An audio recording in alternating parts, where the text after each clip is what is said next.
روحی روح محمد انہو نبی لہذہ الامہ. کہا چچا میری روح دھیمے دھیمے اس یقین پہ پہنچ چکی ہے محمد اس امت کا نبی ہے. فَزَوِّجْنِي مِنْهُ، اے چچا میری شادی محمد سے فرما دے. جب یہ جملے کہے جناب خدیجہ نے تو اس وقت جناب خدیجہ کے چچا نے کہا اے خدیجہ محمد سے شادی کرو گی؟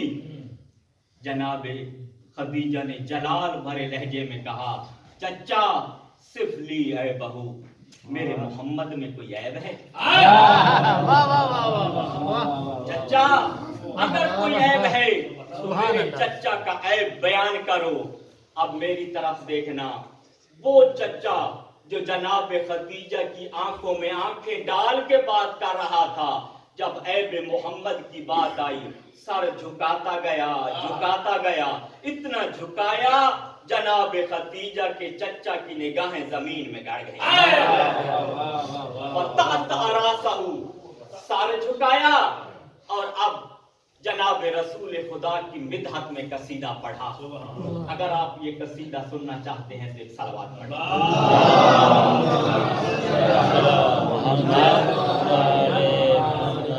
نعرہ تکبیر، اللہ اکبر، نعرہ تکبیر، اللہ اکبر، نعرہ رسالت، نعرہ رسالت، حسینیت، حسینیت، نعرہ حیدری، اور بلند تر صلوات.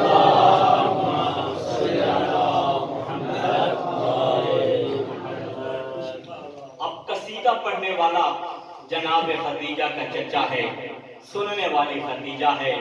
مدحت رسول خدا کی بیان ہو رہی ہے. پہلا جملہ کہا خدیجہ واللہ اصلہ اصیل وفرعہ طویل وطرفہ کحیل وخلقہ جمیل وفضلہ عظیم وجودہ عظیم.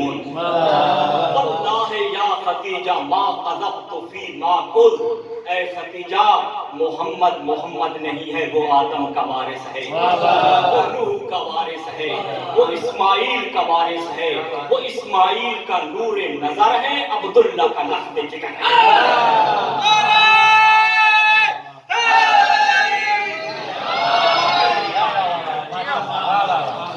اصلہ وسیل وفرعہ طویل، کہا اس کی اولاد کوثر کی مصداق. وفرعہ طویل وخلقہ جمیل، اے خدیجہ محمد حسین اتنا ہے یوسف تو اس کے حسن و جمال کے قصیدے پڑھتا ہے. وفضلہ عمیم وجودہ عظیم، اے خدیجہ اس کی بخشش اور اس کی عطا اتنی عظیم ہے، حاتم اور ملک اس کے در کے سوالی ہیں. جناب خدیجہ نے فرمایا اے چچا میں نے تو آپ سے کہا تھا میرے محمد میں کوئی عیب ہے تو عیب بیان کرو، تم فضیلتیں بیان کر رہے ہو.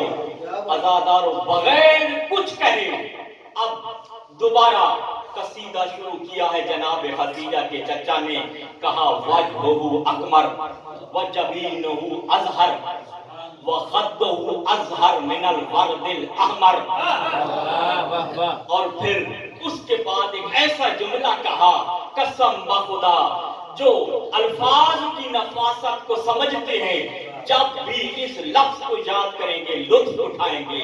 کہا جبینہ ازہر وخدہ ازہر من الورد الاحمر ولفظہ آلب اذا مشا کأنہ البدر اذا بدر واللہ لا بل ہوا انور والقبل اذا امطر.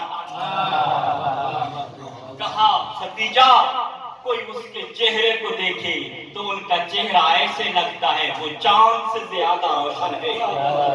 وجہہ اکمر وجبینہ ازہر، اور ان کی پیشانی اس طرح چمکتی ہے، اگر پیشانی پہ امامے کا پیچ ہو تو پیشانی کا نور امامے کے پیچوں کو چیر کے مکہ کی گھاٹیوں میں اتر جاتا ہے۔ اور پھر فرمایا میرے محمد کی آنکھیں ایسے ہیں جس طرح سفید موتی ہوتا ہے، اور میرے محمد کے رخسار ایسے ہیں جیسے سرخ پھول ہوتا ہے۔ اور پھر کہا جب محمد کلام کرتا ہے وہ اپنی کلام کو لفظوں کا روپ دیتا ہے تو وہ لفظ لفظ نہیں ہوتے، وہ مٹھاس بن جاتے ہیں۔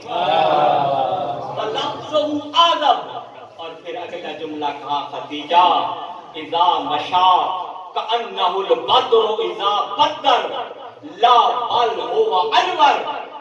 اے خدیجہ جب وہ چلتا ہے تو ایسے لگتا ہے چاند آسمانوں پہ پرواز کر رہا ہے۔ کہا نہیں میں نے غلط کہا، چاند نہیں، واللہ بل ہوا انور، بلکہ وہ تو چاند سے بھی زیادہ روشن نظر آتا ہے۔ اور پھر جناب خدیجہ کو اگلی منزل پہ لے کے گئے اور کہا اے خدیجہ مخلوقہ من حسن شامخ۔ خدیجہ جب میں محمد کو دیکھتا ہوں تو مجھے ایسے لگتا ہے محمد کو تو خالق ہی حسن و جمال سے کیا گیا ہے۔ مخلوقہ من حسن شامخ وہو احسن العالم سیرتا وَأَصْفَاهُمْ سَرِيرَةً۔ اے خدیجہ اللہ کی بھری کائنات میں اگر کسی کو سیرت کے اعتبار سے بہترین دیکھنا ہے تو محمد کے علاوہ تمہیں کوئی نظر نہیں آئے گا، اور طہارت کے اعتبار سے اگر تم نے کسی کو دیکھنا ہے تو یہ وہ ہستی ہے جن کے در پہ تطہیر رشک کرتی ہے۔ یہ جملے جب کہے تو اب 10 اوصاف جناب خدیجہ کے چچا نے رسالت مآب کے بیان کیے۔ کہا خدیجہ ان محمد حلیم کریم رؤوف رحیم رسول امین عظیم وصول فہیم عطوف۔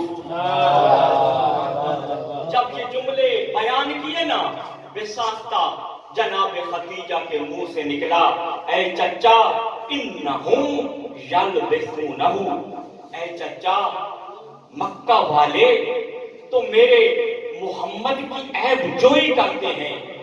عیب جوئی کا نام آنا تھا، جناب خدیجہ کے چچا کو جلال آیا اور کہا یلبسہ اولاد الزنا، اے خدیجہ جو تیرے محمد کی عیب جوئی کرے اس کی ماں کا شجرہ دار دار ہے۔ اب جناب خدیجہ سلام اللہ علیہا نے فرمایا یا ام واللہ انی احبہ، چچا میں محمد سے محبت کرتی ہوں۔ محبت کا نام آنا تھا۔ ادھر سے جناب خدیجہ کے چچا نے فرمایا اے خدیجہ اذن واللہ تسعدینا وترشدینا وتفیضینا بنبی کریم ورسول عظیم۔ اے خدیجہ اگر تم محمد سے محبت کرتی ہے تو پھر میں تمہیں ضمانت دیتا ہوں خوش بختی تمہارا مقدر ہوگی، ہدایت تمہارے گھر کا مرکز ہوگی، اور تم نبی رحمت کو اور رسول عظیم کو پائے گی۔ بس جناب خدیجہ نے یہ قصیدہ سنا تو فوراً جناب خدیجہ کے چچا نے کہا اے خدیجہ بتاؤ تو صحیح مجھے انعام میں کیا دو گی؟ کہا چچا میرے 80,000 اونٹ تجارت کرنے جاتے ہیں، مال میں سے جتنا چاہیے حاضر ہے۔ کہا خدیجہ میں تیرا چچا ہوں، مجھے مال کی ضرورت نہیں ہے، مجھ سے وعدہ کرو جب قیامت کو محشور ہوں گا محمد کے دربار میں شفاعت کرنا وہ میری شفاعت فرما دے۔ کہا چچا وعدہ کرتی ہوں۔ بس جناب خدیجہ چونکہ پیغام میسرہ کے ذریعے بھیج چکی تھی، کچھ دن گزرے، اچانک کنیزوں نے بتایا اے بی بی آپ کے دروازے پر عبد المطلب کی بیٹی صفیہ ہے۔